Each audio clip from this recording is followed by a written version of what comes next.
పలకలో మీద ఆడతుమ్మెద ప్రీతితో వ్రాలినట్లు శ్రీ మహాలక్ష్మి సుందరమైన చూపులు ప్రేమతో తన భర్త అయిన మురారిని చూచుటకు ముందుకు సాగుతున్నాయి. ఆయన తన్ను చూచినప్పుడు సిగ్గుతో ఆమె చూపులు వెనుకకు మరలుతున్నాయి. ఈ రీతిగా ప్రేమతో ఆయన తన వైపు చూడనప్పుడు భర్తను చూస్తూ, ఆయన చూపులు తన మీద వ్రాలినప్పుడు లజ్జతో వెనుకకు మరలుతున్నవి శ్రీ మహాలక్ష్మి సుందరమైన చూపులు.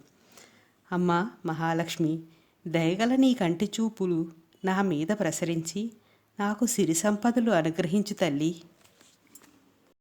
మురాసురుడనే రాక్షసుడు బ్రహ్మకై తపస్సు చేసి ఎవరిని తన చేతితో తాకితే వారిపై జయం పొందే విధంగా వరాన్ని కోరాడు. వరగర్వంతో శ్రీ మహావిష్ణువుపై యుద్ధానికి వెళ్ళాడు మురాసురుడు. అప్పుడు మహావిష్ణువు, నాతో యుద్ధం చేసే ధైర్యం నీకుందా?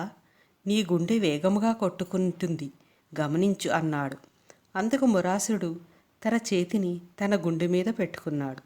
వెంటనే శ్రీహరి తన చక్రాయుధముతో మురాసురుని చేతితో సహా ఖండించి సంహరించాడు. అందువల్ల శ్రీహరికి మురారి అనే పేరు వచ్చింది.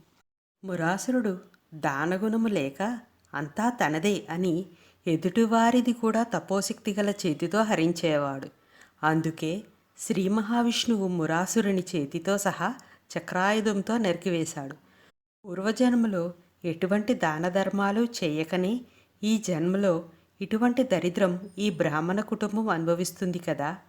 ఆ దానం చేయని పాపాన్ని శ్రీహరి నిర్మూలించగలడు తల్లి అని అంతర్లీనంగా మురాసుర సంహారం గురించి గుర్తు చేశారు శంకరులు ఈ శ్లోకంలో.